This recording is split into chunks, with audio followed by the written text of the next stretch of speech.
no Evangelho de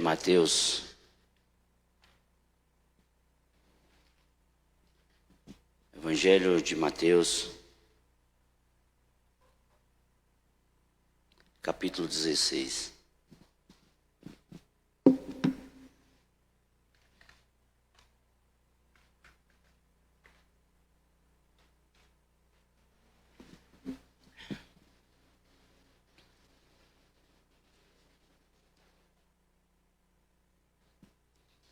Está conosco aqui o nosso irmão Gesso, que é candango, que agora veio embora de vez para o Lapão. Seja bem-vindo, Gessão.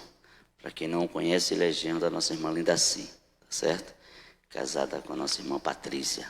Lembrei que eu confundo muito Patrícia e Deise. Bem-vindo, viu, Gessão? Que Deus te abençoe. Diz assim a palavra do Senhor. Capítulo 16, a partir do versículo 5. Antes de ler o texto, gostaria de fazer uma pergunta para você. Talvez seja uma pergunta que vocês vão falar assim, descabida, desnecessária, certo? Talvez você fale, não precisava, pastor, fazer essa pergunta, mas eu vou fazer para você. O que foi você veio fazer aqui hoje? Responda para Deus. O que você veio fazer aqui hoje? Qual o propósito de nós estarmos aqui hoje? Fique para você e Deus. E se você me condenou pela pergunta, não tem problema. Se você me julgou pela pergunta, também não tem problema. O que você tem feito com as oportunidades que Deus está te dando? O que nós temos feito com as oportunidades que Deus tem nos dado todos os dias? Texto. Ora, tendo os discípulos passado para o outro lado, esqueceram-se de levar pão. E Jesus lhe disse, vede e acautelai-vos do fermento dos fariseus e dos saduceus. Eles, porém, discorriam entre si, dizendo, é porque não trouxemos pão. Percebendo, Jesus disse, por que discorreis entre vós, homens de pequena fé? Sobre o não terdes pão, não compreendeis ainda, nem vos lembrais dos 5 pães para 5.000 homens, e de quantos cestos tomastes? Nem dos 7 pães para os 4.000, de quantos cestos tomastes? Como não compreendeis que não vos faleis a respeito de pães? Sim, acautelai-vos do fermento dos fariseus e dos saduceus. Não entenderam que não lhe dissera que se acautelasse do fermento de pães, mas da doutrina dos fariseus e saduceus. Os dias são maus, não temos dúvida disso. Mas os seus colaboradores farão de tudo para nos fazer tropeçar. Farão de tudo para nos fazer desviar do foco, perder o alvo. E o pior é que nós muitas vezes não conhecemos quem nos rodeia. Olha para a pessoa que está do seu lado e diz assim, às vezes, você não conhece quem te rodeia. Pastor, o senhor está doido? Estou não. Por isso, vigilância constante. O texto está dentro de um contexto onde Jesus, ele vem trazendo ensinamento para os seus discípulos.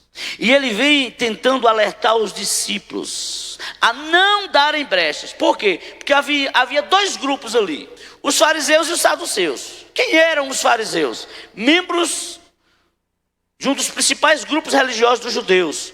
Eles seguiam rigorosamente a lei de Moisés, acreditavam na ressurreição, em anjos, então era um povo crente. Mas quem eram os saduceus? Membros de um grupo pequeno religioso dos israelitas. Ele fazia parte dos grupos dos sacerdotes, pessoas de grande influência, pessoas ricas, e eles baseavam-se no Pentateuco, mas não acreditavam na ressurreição e nem acreditavam no juízo final. Mas eles estavam pressionando Jesus. E Jesus vem alertando os discípulos, porque esses mesmos grupos viriam pressioná-los também. E eles questionam o próprio Jesus acerca dos discípulos, por que eles comiam sem lavar as mãos. E por que eles trabalhavam no sábado. E por quê? E Jesus vem orientando os seus discípulos, porque ele estava sendo questionado. Com certeza, eles seriam também. Mas eles não jejuam. Jesus, para que jejuar se o Senhor está em casa? Não há necessidade, no contexto da época. Eu estou com eles. Depois que eu for, podem jejuar à vontade, buscar o Senhor à vontade, também que já estavam buscando. O fato é que Jesus estava preparando os discípulos para a grande perseguição que haveria. Mas pastor, o que é que isso tem a ver conosco? Vejam bem, é diferente? Não. O mundo aí fora vive a nos cobrar posicionamentos.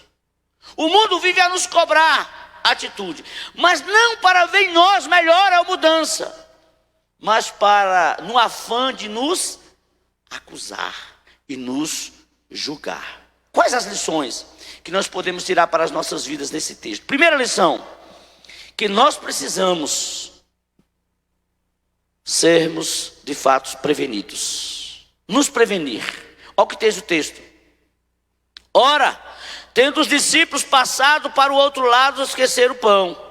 E Jesus disse: acautelai-vos, cuidado, vigie, prevenção, nos prevenir de tudo que porventura venha tentar nos afastar do plano e do propósito de Deus.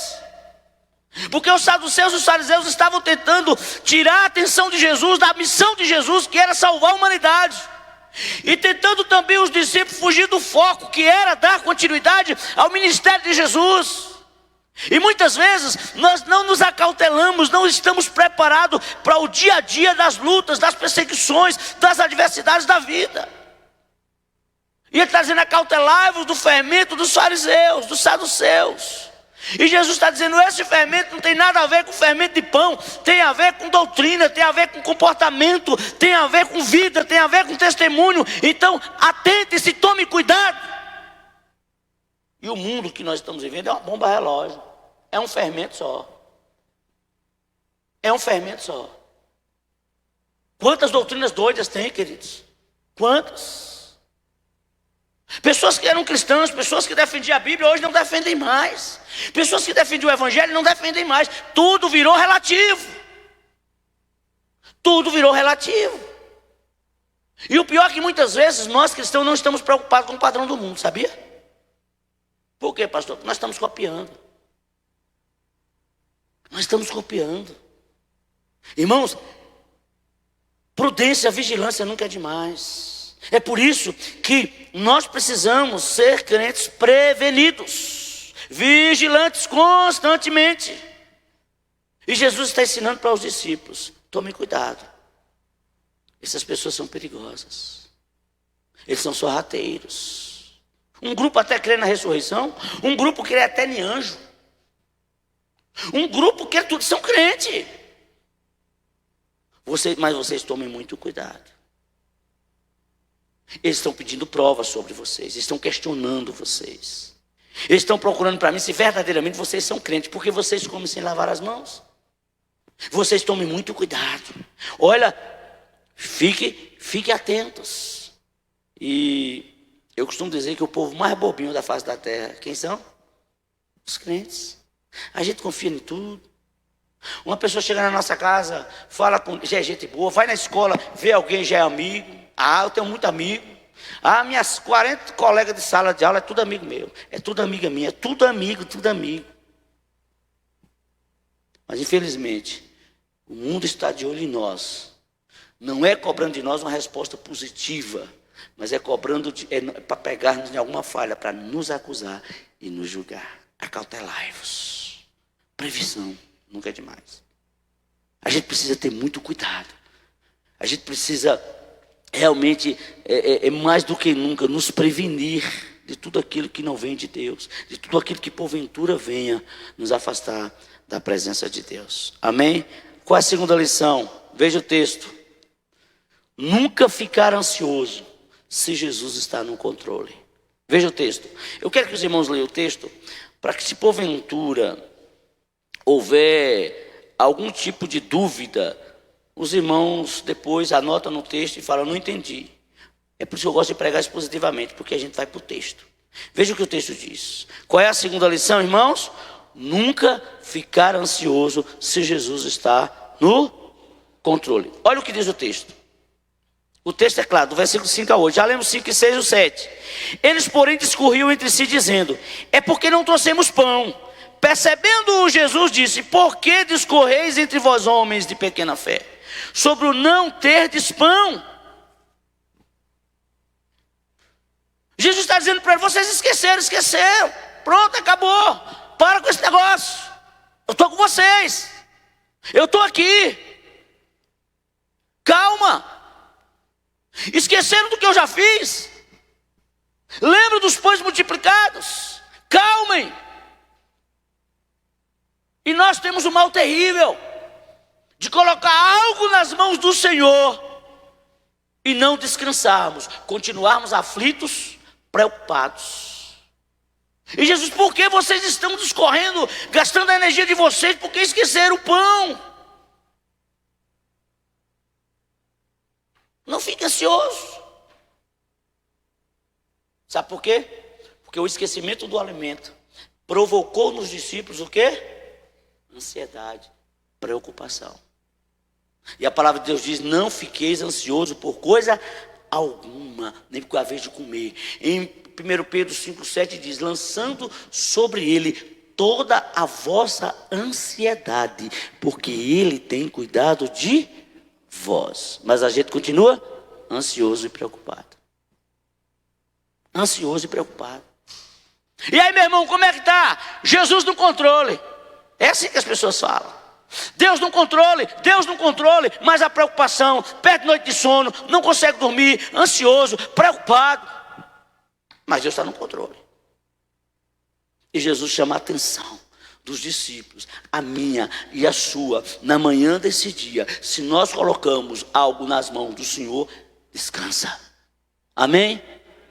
Os solteiros querem casar, já colocou diante do Senhor para que Deus mande o esposo? Deus vai mandar.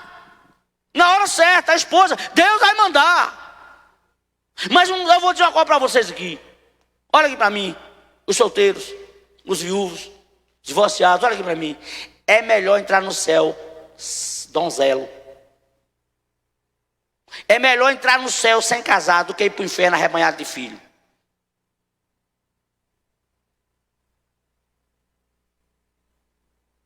Paulo foi um homem inteligente. Pela tradição, certamente Paulo tinha sido viúvo, porque para participar do sinédrio ninguém participava solteiro. Aí Paulo falou: já tive a experiência, foi boa, mas como eu quero me dedicar exclusivamente ao reino, eu não vou casar. E quem quiser um conselho, não case não, vá dedicar ao reino, porque é melhor. Sabe por quê? É porque você vai dividir os pensamentos, e aí você vai ter que cuidar da sua casa e cuidar do reino. Aí fica difícil, você não vai dedicar nenhum e nem outro. Então, quem puder, fique. Mas quem não puder, case, não abrase. Amém? Espera no Senhor.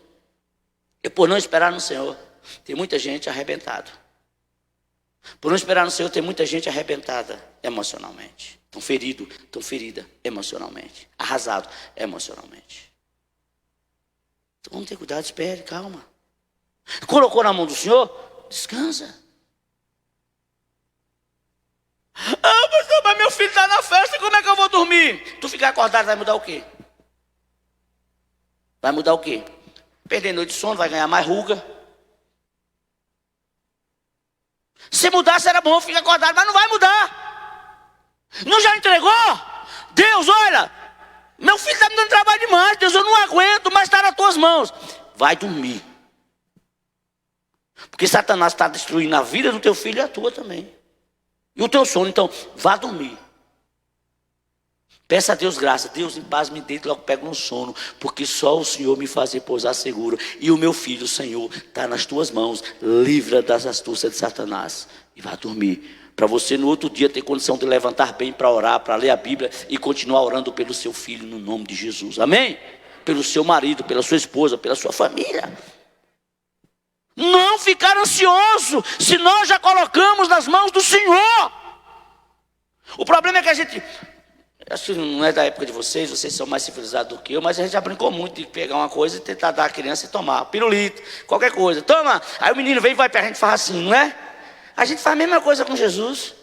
A gente entrega, depois toma. A gente entrega, depois toma. Porque a gente acha que a gente cuida melhor do que ele. E não cuida. e não cuida. E não cuida.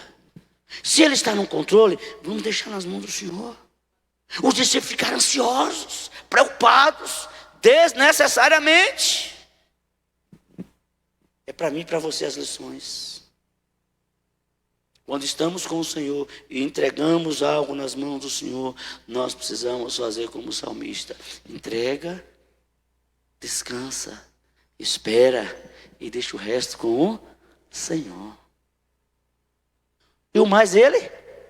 O mais você não pode fazer. Olha para a pessoa que está do seu lado e diz assim: entregue. Porque o mais não está ao teu alcance. Só o Senhor pode fazer. Você pode aplaudir a Jesus por isso? Só Ele. E o mais Ele.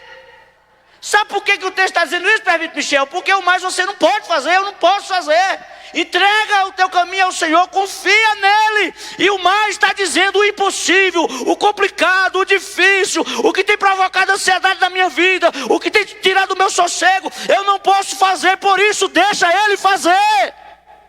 Ele, porque se eu pudesse eu não entregava. E o mais é com Ele. Mas a gente é ansioso demais. A doença do século é a ansiedade. Terrível. Você sabia que tem gente, tem pai que está ansioso para a volta das aulas do ano que vem? Tá. Nem terminou o ano ainda. Como é que vai ser o ano que vem? Ai, tomara que chegue logo para eu ficar livre dessas pestinhas. Eu não aguento mais. Tem pai que não está mais suportando dar aula para o filho. Eu vi o vídeo de uma mãe que ela falou: não, eu vou escrever para o Supremo Tribunal Federal e vou escrever para não sei para quem, para falar, para dar o melhor. Sabe? Quem tem que ganhar melhor é os professores, melhor do que o juiz do Supremo Tribunal Federal. Professor, nunca mais eu vou falar de professor. Professor é uma bênção. A mãe desesperada falando bem dos professores. Foi preciso de uma pandemia para os pais reconhecerem o papel fundamental dos professores na vida dos nossos filhos. É brincadeira? E realmente quem deveria ganhar melhor é professor, gente. Tudo passa pela mão do professor. Ansiedade é terrível. Olha, por maior que seja a luta, por maior que seja a adversidade, por maior que seja o nosso deserto, por maior que sejam as aflições da vida, a gente não se vence com ansiedade. Não se vence com murmuração. Não se vence com reclamações. Vamos vencer com oração. Nós vamos vencer com jejum.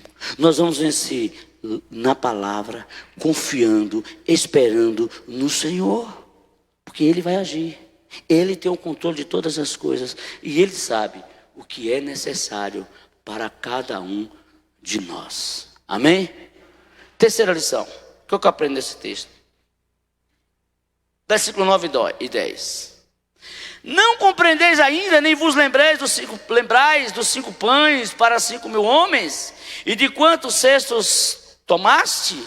Nem dos 7 pães para 4.000, de quantos cestos tomaste?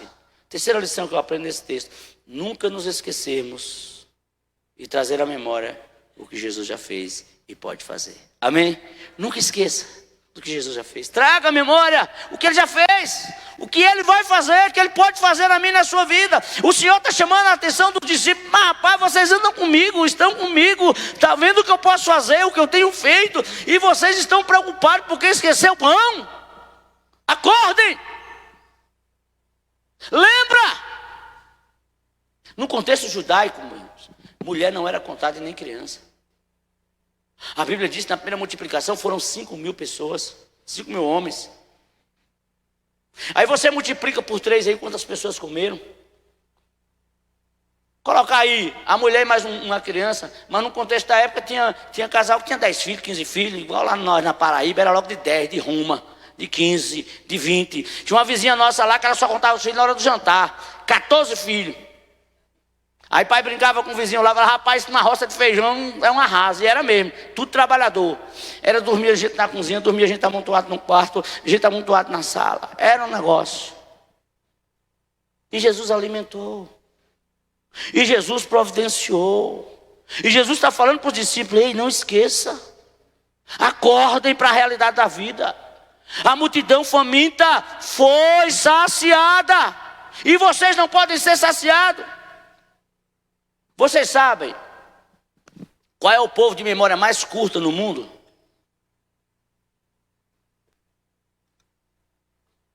Não sabe? Estão tudo aqui nessa igreja agora. Espalhados nas igrejas do mundo. Os crentes, gente. O povo de memória mais curta são os crentes. Isso é histórico, é um câncer histórico. Vamos para o Velho Testamento? O que aconteceu? 430 anos de escravidão. Aí o Senhor levanta Moisés, tira esse povo. Aí Moisés vai levando o povo. Aí daí a pouco está escuro, o Senhor, a nuvem, vocês vão andar de noite de boa. Ah, mas o sol, a nuvem, guarda-sol. Ah, mas faltou água. Ah, já estamos abusados desse maná. Codornizes. Para comer ovo, vamos mudar aqui para o nosso dia a dia. Não aguento mais comer ovo, então vem filé mignon. Vai lá. Ah, tá difícil, tá complicado. Ah, tá difícil o negócio. Não tirou daqui porque não tinha como sepultar esse tanto de gente, aí tinha que deixar pelo deserto. Aí começaram a acusar Deus de assassino, de um bocado de coisa. Aí chega no mar, agora vamos fazer o quê? Vamos morrer todo mundo afogado. Jesus abre o mar, o povo passa. O chinelo não estraga, chinelo não quebra, não tinha ninguém parar no meio da estrada para pegar correio e botar um arame, como a gente fazia quando era menino, não precisou disso. Deus providenciou tudo. E o povo passava, se esquecia do que Deus podia fazer e começava a murmurar, a reclamar de novo. Nós estamos repetindo a história. Nós nos esquecemos do que Deus já fez. Memória curta. Ou crise, ninguém vai morrer todo mundo. E Deus supriu tudo. Aqueles anos de seca aqui na nossa região, poço secando, adoidado. E Deus providenciou tudo. Aí vem a pandemia, vai morrer todo mundo. E Deus está segurando a gente. Memória curta. Nós não nos esquecemos que a nossa vida não nos pertence. A nossa vida pertence ao Senhor. E Ele tem o melhor para mim e para você. Não reclame da pandemia, não. Faça assim, Deus, o que o Senhor quer me ensinar com tudo isso? Eu quero fazer a diferença. Eu quero ser diferente, amém? Olha aqui para mim que eu vou falar um negócio para você. E você não vai gostar e não vai acreditar, mas eu vou falar. Quem vai mudar esse país não é Bolsonaro. Quem vai mudar esse país não é o PL, não é o PSDB, não é o PT, não é o PMDB, não é o PFL. Quem está mudando esse país é Jesus Cristo através das orações dos santos. Através da oração dos crentes. Deus pode até usar alguém. Ele usou uma jumenta, ele pode usar Bolsonaro, ele pode usar Rui Costa, ele pode usar qualquer um. Sim ou não? Mas é através da oração dos crentes. Foi assim que sempre mudou a história. Deus usava reis, Deus usava homens, mas a ação era de Deus no coração do homem. Bote isso na cabeça de vocês e vamos parar de idolatrar homem e vamos adorar o Senhor. A gente fica na idolatria da política. Aí briga, é Lula, é Bolsonaro, é isso, é não sei quem, é Haddad, é Tícel, é não sei. Não, gente. A gente tem que orar para Deus mudar o país. E Deus vai mudar. Porque quem move o coração do rei é Deus. E a mim, compete a orar. Agora tem muito crente na filosofia mundana. Qual é a filosofia mundana? Eu não gosto de Michel. Então o Michel ganhou, eu vou torcer para ele, para tudo dar errado, para eu jogar na cara. Eu não falei que estava errado? Não.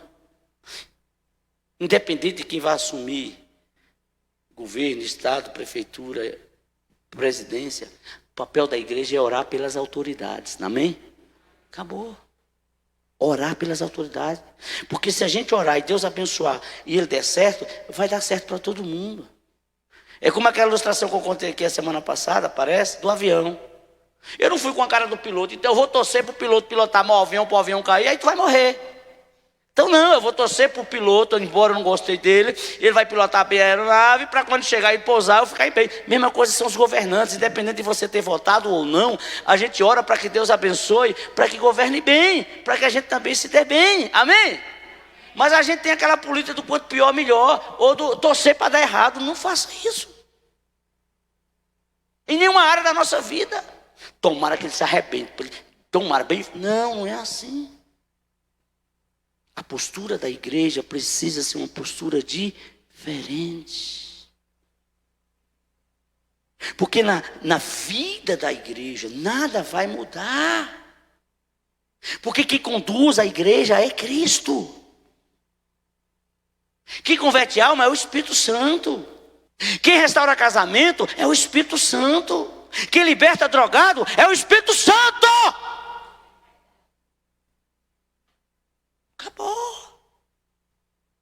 Acabou. E nós vamos exercer a nossa função de cidadão sem problema. De boa. Amém? Mas não crie muita expectativa no homem, porque o homem, e nada muito pode fazer. A Bíblia diz, nada podeis fazer se Deus não vier do Pai das luzes. É Deus. E eu que tenho que orar. É nós que temos que orar. Amém, queridos? É isso. Estamos num período difícil da pandemia, um período difícil politicamente falando na região, no mundo, onde as pessoas se ferem, se machucam, brigam nas redes sociais, se dividem. Não, gente, para com isso. Para com isso. O meu sonho um dia, pastor Roberto, é os crentes dessa igreja sair para a urna, junto. Eu voto em Chico, Michel e Francisco. A gente vota e vem. Chico ganhou, coisa boa. Jacu baleado, brinca, acabou, sem raiva. Francisco ganhou, e aí Jacu, beleza? De boa, brincadeira, como time de futebol. Mas não, com raiva, briga, tempestade. Sabe o que aconteceu essa semana? Nós temos o grupo do Baba. O Fluminense perdeu. Antes da galera tirar onda de mim, sabe o que eu fiz? Eu botei um torcedor do Fluminense dando uma confusão no grupo. Aí ninguém tirou onda de mim. Inteligência, rapaz, marketing pessoal. Para com isso, gente. Tem flamenguista aqui no grupo, só falta morrer quando é pirraçado. Quando tomou de 5, misericórdia. Tinha gente que, não é, Léo? E a gente brinca, gente. Os vascaínos, misericórdia. Então assim, brincar. E a gente se dá bem, a gente entra na onda. E ninguém fica com raiva. Seja assim também na política. Amém? Se você acha que o melhor é Diogo, vote em Diogo. Se você acha que o melhor é Márcio, vote em Márcio. E se você acha que nenhum dos dois merece o seu voto, ore para que Deus tenha misericórdia. Mas não vote em branco, porque votar em branco é covardia. Você tem que ter uma escolha. Amém? É você e Deus. Acabou. Não precisa de confusão. Amém? 10 anos falando a mesma coisa, batendo na mesma tecla. Um dia a coisa vai acontecer. Eu creio. Amém? Glória. Eu sou fazer igual um cabo lá na Gameleira. Não vou falar o nome não, que tem parente dele aqui. Um vereador na Gameleira se elegeu, né? Aí, ao invés de ele falar, eu sou um cara perseverante, ele falou, eu sou um cara proverante. Eu sou proverante. Acabou, gente. Amém? Parece que o que eu ensino nessa igreja é tudo errado, porque os irmãos não botam em prática, vamos botar em prática. E tu queria ver confusão, Léa, aí se eu votasse aqui. Misericórdia. Então, graças a Deus estou lá no Carreiro, na capital. Se eu vou trocar a capital, eu não posso trocar a minha capital. Lá no Carreiro, é nós. Amém? Lá. Fui lá para casa do meu amigo essa semana, almocei com ele. Lá em João Dourado, ele vota de um lado, eu voto de outro. A gente nem fala de política, a gente conversa como é que está. Lembrando do nosso tempo de infância, fomos na roça, ver as roças, coisa boa. Gente, Jesus é o Senhor da nossa vida. Ele é o nosso tudo. Ele é tudo que eu preciso. Ele é tudo que você precisa. Exerça o seu direito de cidadania, seja feliz em nome de Jesus. Não trato ninguém diferente por causa de pensamento político. Nunca tratei, jamais vou tratar. Deus me mais, Deus me livre. Não posso fazer isso. Jamais. Não vamos ter memória curta, o que Deus já fez. E eu vou fazer uma pergunta para vocês. Quantos anos de vida você tem? Tá aí. Quem faz sua feira? Quem faz sua feira? Quem paga a sua energia? Não estou ouvindo. Quem reforma a sua casa? Quem compra seu remédio? Quem paga a sua consulta? Você. Com o seu trabalho, com o seu suor. Que Deus te deu energia, força para você trabalhar. Você vai continuar fazendo isso. Amém? Oh, Deus. Deus cuida de mim. Deus cuida de você. Deus cuida de nós. E Jesus está dizendo: ei, tome cuidado com essa turma. Eles querem desanimar vocês. Traga a memória que Deus cuida de vocês. A gente conversando com os mais velhos, eles falam da fome de 32.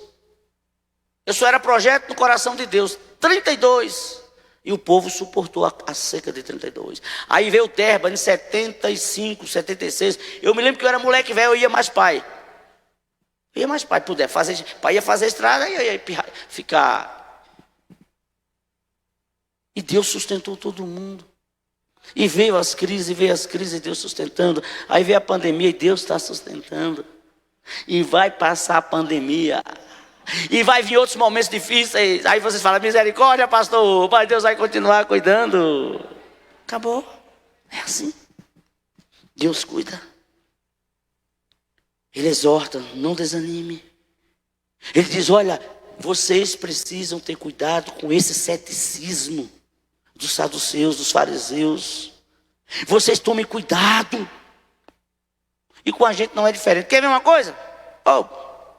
Na batata, você passa por uma luta, você passa por um momento difícil, aí o pessoal fala: o quê? Gente, Resenha, tu não é crente? São os fariseus querendo nos colocar para baixo.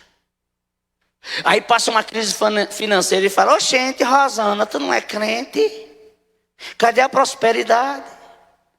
Aí passa por uma enfermidade: gente, Manuela, tu não é crente do grupo de jovens? E tu está doente? Os fariseus, saduceus, querendo nos colocar para baixo.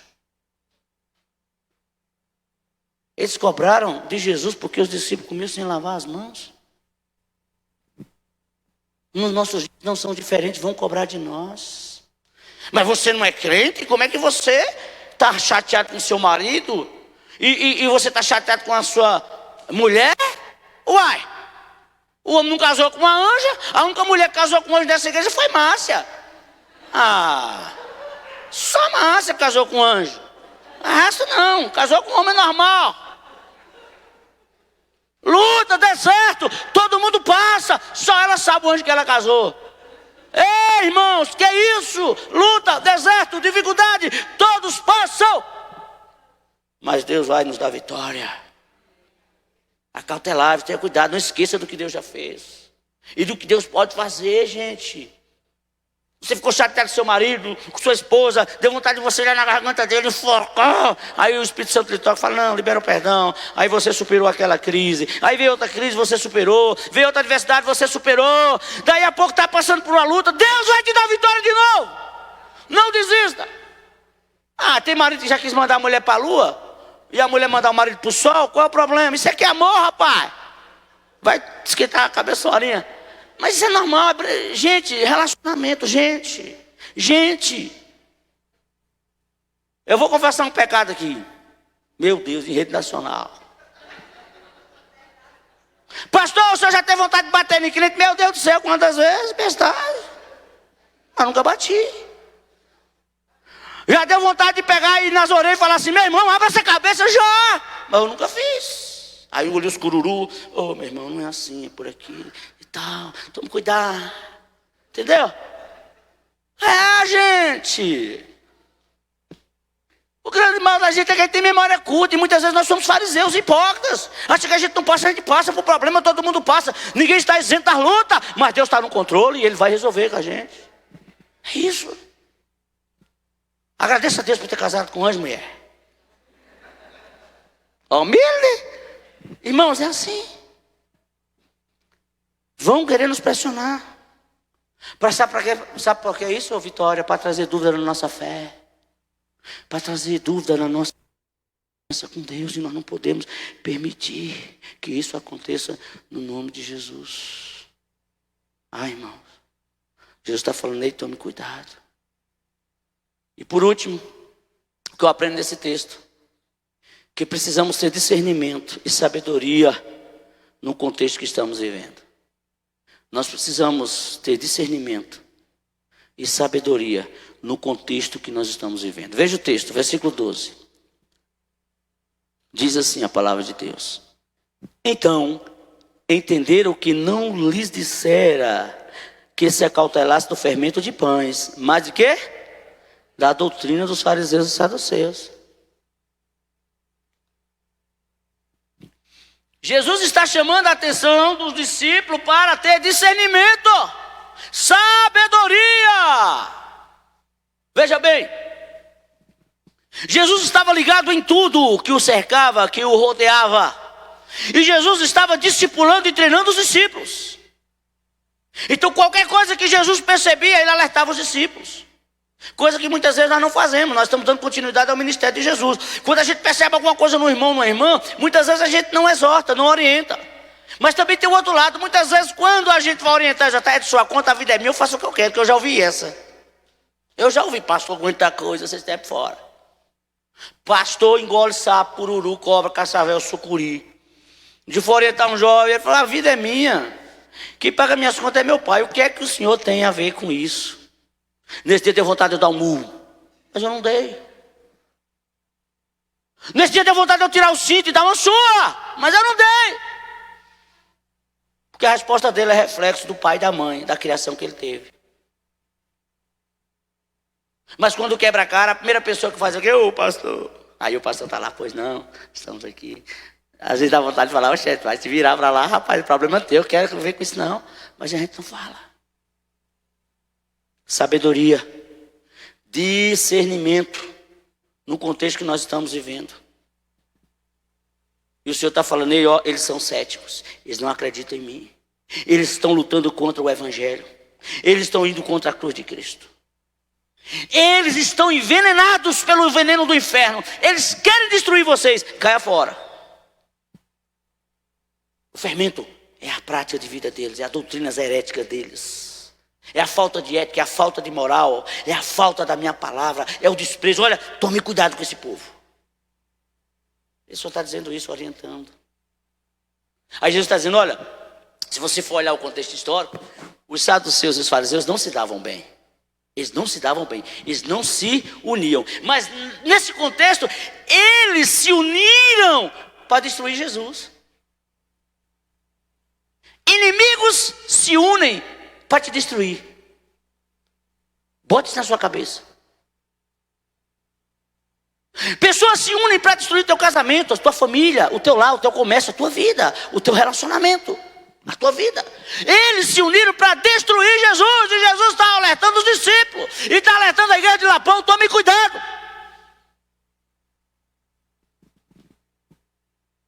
Quer uma coisa simples? Uai, é bom trabalhar em cima de fatos. Contra fato não há? O que as faculdades estão fazendo com os nossos filhos? Os nossos filhos saem da nossa casa crendo em Deus Pai, Deus Filho e Deus Espírito Santo. Nossos filhos saem das nossas casas crendo que Jesus Cristo é o Senhor da história, que o mundo foi formado por Jesus. Aí as faculdades colocam na mente dos nossos filhos que foi o Big Bang e eles acreditam. Pronto. A palavra de Deus ensina que homem casa com mulher e mulher casa com homem. As faculdades ensinam que mulher pode casar com mulher e homem com homem. O importante é ser feliz. E os nossos filhos defendem essa bandeira de Satanás do inferno. O que as faculdades estão fazendo com os nossos filhos? A Bíblia fala do casamento monogâmico, uma só esposa, um só esposo. Os nossos filhos falam: não, casa. Se não der certo, separa. E vocês são namorados, tome cuidado com essa ideia do mundo. Não aceite. Não aceite. Não é assim? O princípio da palavra de Deus, que o marido deve honrar a esposa, que a esposa deve honrar o marido. Mas a faculdade ensina que mulher faz o que quer e homem faz o que quer. A mulher pode ir para o barzinho com as amigas dela, e o homem pode ir para o outro barzinho com os amigos, não tem nada não. E casal pode trocar de casal, que não tem problema. É assim que está acontecendo. Estou falando alguma heresia aqui, irmãos? Jesus está dizendo, Lapão, acautelai-vos do fermento do mundo, das doutrinas de Satanás. E os nossos filhos estão sendo doutrinados nas faculdades para ir contra o Evangelho, não acreditar no Evangelho e debater contra o Evangelho. Estão sendo doutrinados. Então prova, de 100 que saem daqui para a faculdade, quantos voltaram? Da época da nossa irmã Juliana aqui, Micael, que foram para a faculdade, quantos voltaram e ficaram na igreja? Micael, Juliana, quem mais? Fala aí. De 100 que foram, quantos voltaram e permaneceram? Da turma da sua filha Tamis, quantos voltaram? Tamis está. Vocês estão entendendo o que eu estou falando? A faculdade é o celeiro dos Satanás, muitas vezes, para levar os nossos filhos para o inferno. Eles saem crentes e voltam ateus. Eles não acreditam no pastor, não acreditam na Bíblia, mas acreditam no professor macumbeiro, ateu, e não acreditam na Bíblia. Estou falando alguma heresia aqui? Vamos para a Bíblia, hoje não tem hora para terminar, estou empolgado.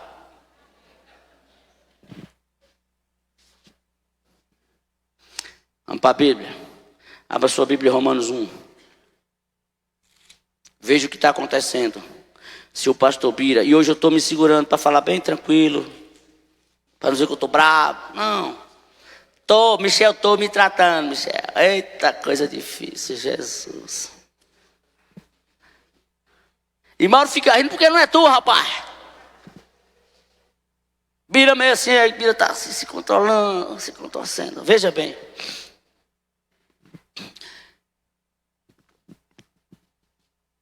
Está na Bíblia. Se você não acredita, não tem um problema com isso. Meu papel aqui é pregar a Bíblia. Veja o que diz a Bíblia. Romanos 1,18. A ira de Deus se revela do céu contra toda impiedade e perversão dos homens que detêm a verdade pela justiça.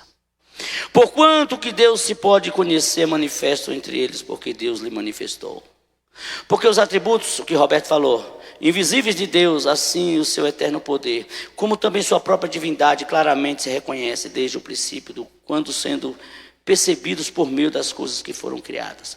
Tais homens são por isso indesculpáveis. Porquanto, tendo conhecimento de Deus, não glorificaram como a Deus, nem lhe deram graça, antes tornaram nulos em seus próprios raciocínios, obscurecendo o coração insensato, inculcando-se por sábio, tornaram-se loucos, e mudaram a glória de Deus incorruptível em semelhança de imagem de homem corruptível, bem como de aves, quadrúpedes e répteis. Por isso Deus entregou tais homens à imundícia pela concupiscência do seu próprio coração, para desonrar os seus corpos entre si. Pois eles mudaram a verdade de Deus em mentira, adorando e servindo a criatura em lugar do Criador, o qual é bendito eternamente. Amém. Por causa disso, os entregou Deus às paixões infames, porque até as mulheres mudaram o modo natural de suas relações íntimas, por outro contrário à natureza. Semelhantemente, os homens também, deixando o contato natural da mulher, se inflamaram mutuamente em sua sensualidade, cometendo torpeza homens com homens, recebendo em si mesmo a merecida punição do seu erro. E por haverem desprezado o conhecimento de Deus, o próprio Deus entregou a uma disposição mental reprovável para praticarem coisas inconvenientes, cheio de toda injustiça, malícia, avareza, maldade, possuídos de inveja, homicídio, contenda, dolo, malignidade, sendo difamadores, caluniadores, aborrecidos de Deus, insolentes, soberbos, presunçosos,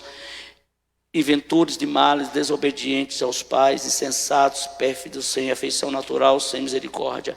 Ora, conhecendo eles a sentença de Deus, de que são passíveis de morte os que estas coisas praticam, não somente as fazem, mas também aprovam os que assim procedem. Geração que mudou a verdade, que trocou a verdade pela mentira. Deus diz, não pode. O crente, além de não poder fazer, Ele tem que orientar, não fazer, falar, não tem nada não, o importante é ser feliz. É assim que essa geração está vivendo. É assim que essa geração está vivendo. Cachaça, cerveja, pinga, sexo fora do casamento, cocaína, droga, e tá bom demais. É interessante que essa geração que troca Jesus pelas outras coisas, as suas vidas não melhoram, pioram, porque se tornam escravos. Eram livres e submeteram de novo ao subjugo de Satanás, à escravidão.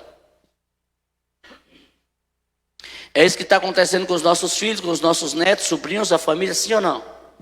É, igreja. Aí eu, como pastor, vou deixar de falar essa verdade aqui, me omitir? Não vou. A Bíblia diz que é contrário à natureza, o natural, homem, mulher, mulher e homem.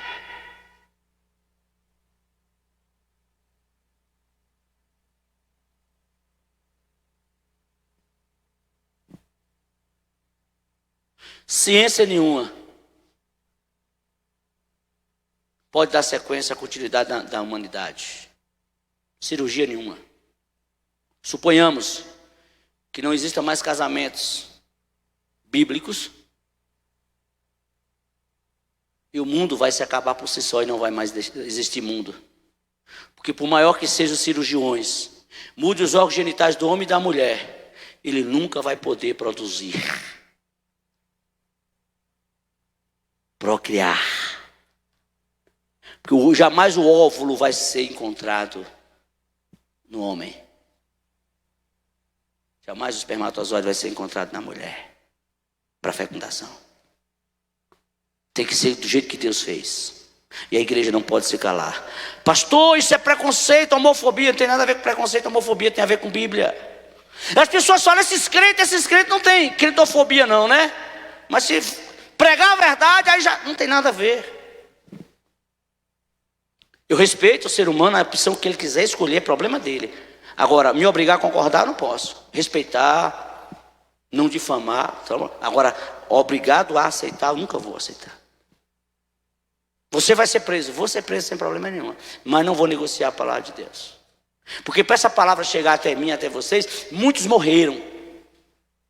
Morreram. Mas não se acovardaram. Eu também não posso me acovardar. Nós não podemos nos acovardar. E o que fazer, pastor? Desprezar? Não estou falando isso. Fala a verdade. Ó, meu filho, você já é namorado. Ó, minha filha, você já é namorada, porque sabe o que é namorado, né? Marido antes de casar. São as ficâncias da vida. Ó, meu filho, minha filha, a vida é sua. Agora, eu não aprovo. Não tem a minha bênção. A vida é sua. Agora lembre-se que eu não compactou com o seu pecado. Pronto, não precisa odiar seu filho, nem odiar sua filha, mas ser sincero com ele e com ela, no nome de Jesus, amém? Eu falo para as minhas, olha, a decisão de vocês vai respingar em mim e em Márcia. Vai sim, somos pais. Mas vai respingar muito mais em vocês. Muito mais em vocês. Então, as decisões de vocês é de vocês. E não culpe ninguém pelas decisões de vocês, porque nós temos o poder da escolha. E no final das contas, a escolha é nossa. Então, se escolher errado, é problema de vocês. Eu falo para elas. Sempre falei, Márcia está aqui de testemunho. Às vezes eu sou até duro demais. Mas como eu gosto de falar, pecar não é bom de jeito nenhum. Mas eu prefiro pecar por excesso do que por omissão. Agora, eu não posso decidir por ninguém. Cada um vai decidir a sua vida. Mas a palavra está sendo pregada dentro da palavra de Deus. Amém? O pastor Bira não está sendo omisso. O pastor Bira não está sendo leviano e negociar os princípios da palavra de Deus. E só, irmãos, só uma volta para o Senhor é que vai mudar a história. Pastor, o senhor é louco. Esse tipo de pregação não cabe mais nos nossos dias, no nosso contexto. Talvez para você não. Mas vamos para a Bíblia? 1 Coríntios 1,18 diz assim: certamente a palavra da cruz é loucura para os que se perdem, mas para nós que somos salvos, poder de Deus. Pois está escrito: destruirei a sabedoria dos sábios e aniquilarei a inteligência dos instruídos. Onde está o sábio? Onde o escriba? Onde o inquiridor deste século? Porventura não tornou Deus louca a sabedoria do mundo, visto como na sabedoria de Deus o mundo não os conheceu por sua própria sabedoria. Aprove a Deus salvar os que creem pela loucura da pregação, porque tanto os judeus pedem o sinal como os gregos buscam sabedoria. Mas nós pregamos a Cristo crucificado, escândalo para os judeus, loucura para os gentios, mas para os que foram chamados, tanto judeus como gregos, pregamos a Cristo, poder de Deus, sabedoria de Deus, porque a loucura de Deus é mais sábia do que os homens, e a fraqueza de Deus a fraqueza de Deus é mais forte do que os homens. Concluo esta palavra citando o apóstolo Paulo, no capítulo 1 de Romanos, versículos 16 e 17, que foi o lema da nossa reforma protestante. Não me envergonho do poder do evangelho, porque é o poder de Deus, para a salvação de todo aquele que nele crê, primeiro do judeu, também do grego, visto que a justiça de Deus se revela no evangelho de fé em fé, como está escrito: o justo viverá pela fé. E porventura, quando o Filho do Homem voltar, achará fé sobre a terra? Pergunta para mim e para você. Que Deus em Cristo tenha misericórdia de nós. Vamos orar? Vamos colocar as nossas vidas diante do Senhor, porque só Ele pode tocar o nosso coração. Então, meu irmão, acautelai-vos. Essa é a primeira lição. Prevenir. Nunca ficar ansioso se Deus está no controle. Nunca esqueça que Deus já fez e pode fazer. Precisamos ter sabedoria e discernimento no contexto que nós estamos vivendo. Coloque a sua vida diante do Senhor e peça a Deus: Deus, me ajude a viver o evangelho sem negociar princípios, sem negociar os valores, sem me render diante dos saduceus e fariseus do nosso século, sem negar jamais a tua palavra. Amados, não negue a Cristo. Não troque Jesus por um prato de lentilha, em situação e hipótese alguma. Oh Deus, para onde iremos nós? Só o Senhor tem palavra de vida eterna.